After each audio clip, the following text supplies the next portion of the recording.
There have been many evil curses and evil actions committed across the land of Albion. These curses, created from the terrible actions and misdeeds by malevolent forces, condemning the land and objects around it and affecting those that come into the radius of the area. During the Age of Industry, a curse was born, leaving a mystery to be explored.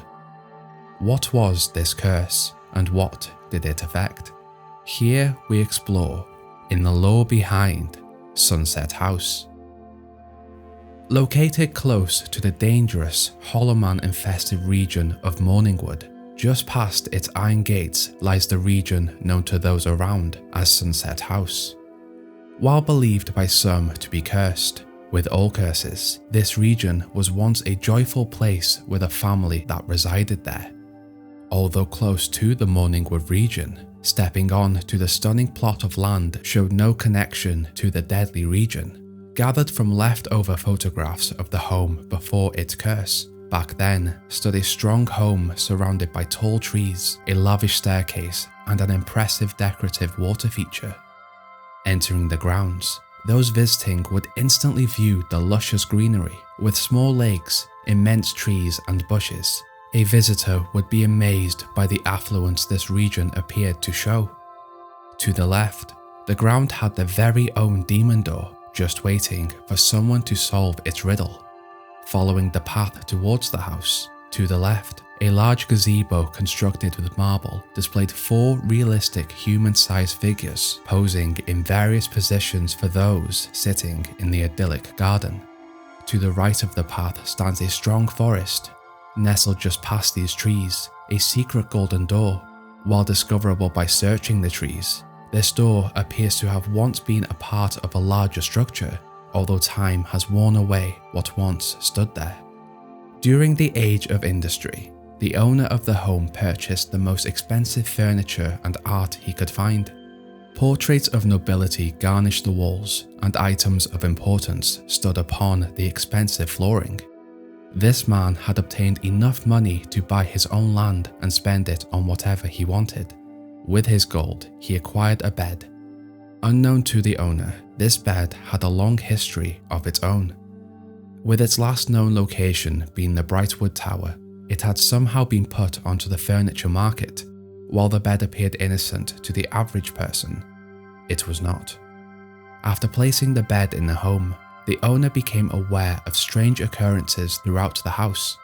After using the bed and somehow escaping the realm it brought him to, he understood the evil had been coming from it, and as the days passed, he vowed to stop the evil and malicious actions occurring in the home. Fearful for his life, he decided to destroy the bed at any cost.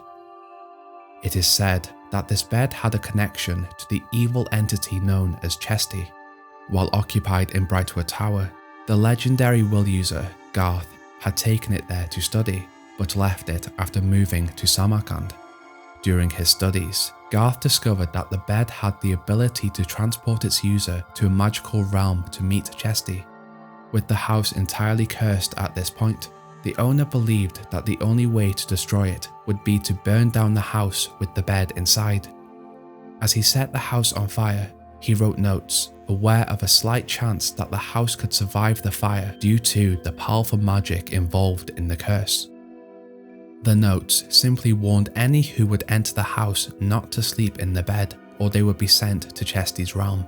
While writing the notes, he saw this curse at work, observing the notes he wrote untouched by the flames.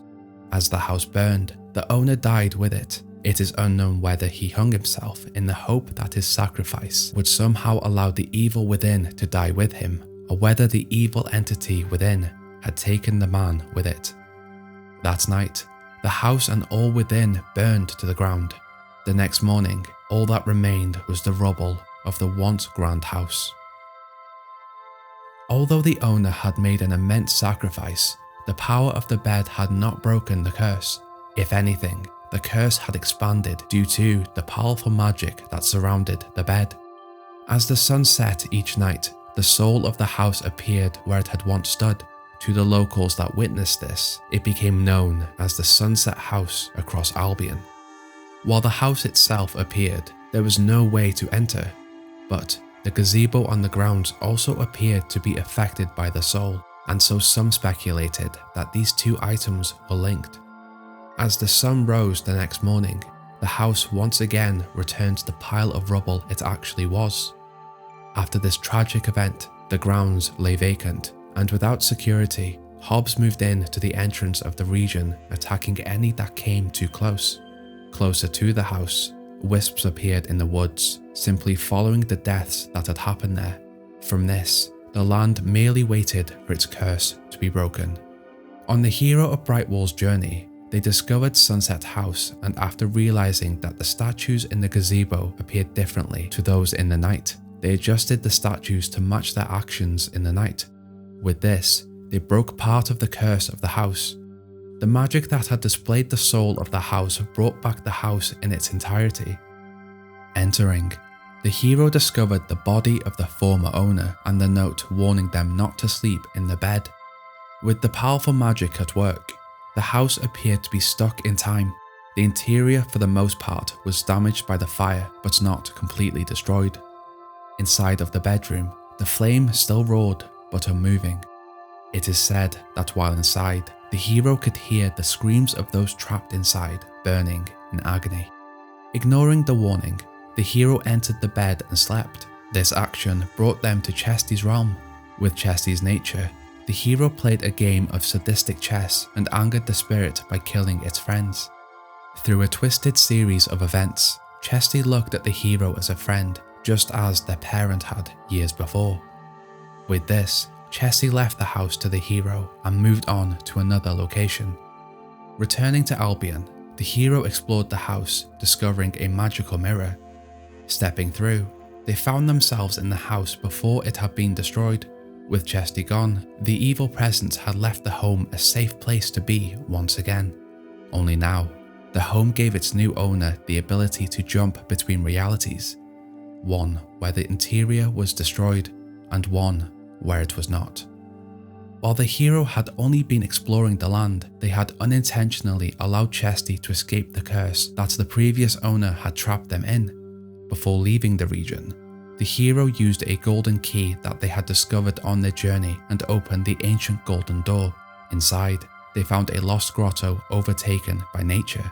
Within, the hero found a chest with a weapon of legendary status, seemingly left there many years before by an unknown adventurer. It is unknown what the hero did with the house after acquiring it. Some say they kept it and visited every now and then, while others say the hero sold it. What is known is that the house has a tragic history, and the man that had tried to save others from the bed's evil and malicious forces died for a greater cause. I ask Hero, if you knew of the history of the house, would you purchase it and live there?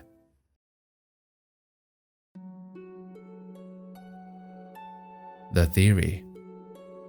Alternate realities exist.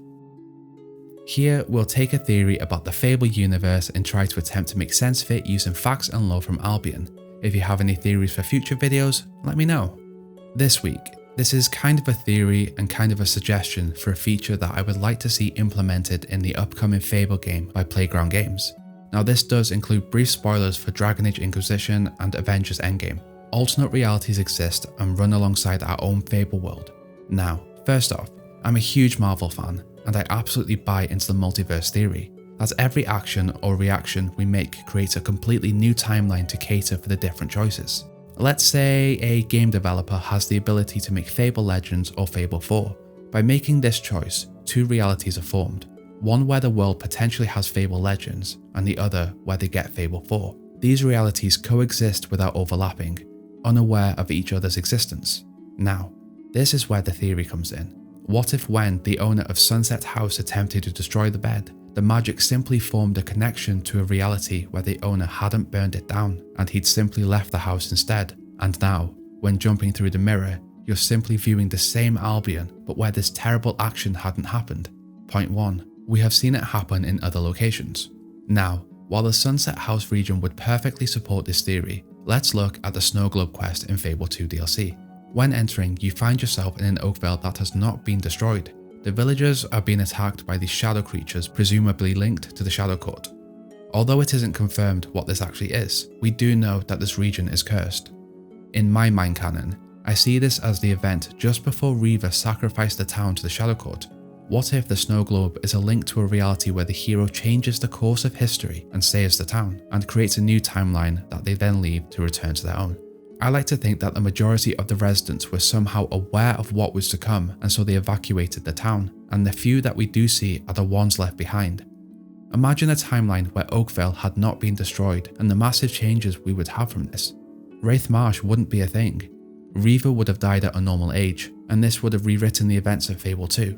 This is where I really wanted to go with the theory, and it is more of a suggestion. Wouldn't it be amazing to jump between timelines to see how different events actually affect the world? In Dragon Age Inquisition, we see what would happen if the Inquisitor failed. With Avengers Endgame, we saw that Loki escaped and changed the timeline to the point where he's getting his own TV series to see what happened. I would like this option that actually links into the story. On to point 2, co-op. In Fable 2 and Fable 3, we had the option to play co-op and bring a friend into our world state. With this, you could see how different choices had affected the world.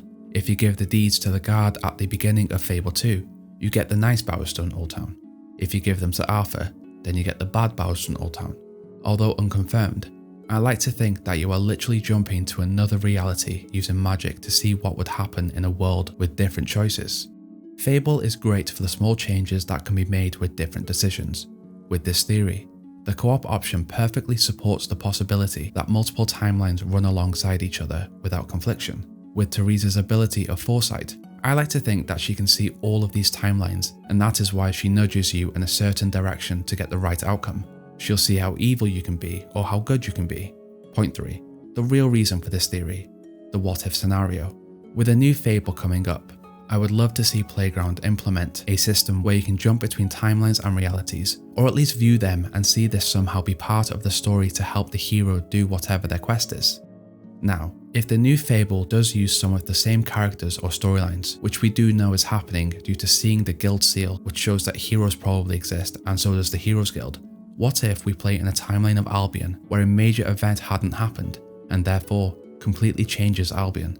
Things like Teresa never having been born, or William Black building the guild himself and making it good from the get-go, William not killing the Queen or the Knight of Blades. This would allow the developers to bring back Jack of Blades, or even use it to bring in the Knight or Queen of Blades. Slight tweaks could give fans a familiar Fable experience in the same land but with a completely different story in a different timeline. Familiar but different, a new beginning for the same franchise. Your favourite characters would still exist, but their paths would also be different, and so they could potentially be in the game but not as main characters. Back to Sunset House. Jumping through the mirror could simply be just jumping into a mirror realm where everything is good and happy, but I just think this is too simple. I like to think that you have entered a timeline where the bed either wasn't evil at all or the owner simply left. Also, in this timeline, he didn't build the water structure in the front. That would just put a hole in my theory. Closing thoughts. I added this theory section to explore various possibilities in the land of Albion, and this is one of those theories that I really had fun diving into. And I think I went off topic a little bit, but just imagine if this was true, and how brilliant it would be to observe other timelines in a new Fable game. What do you think? Do other realities and timelines run alongside your Fable timeline? Are the mirror and snow globe powerful artifacts capable of going into another reality? Let me know in the comments. Now hero, enjoy your day. Bye.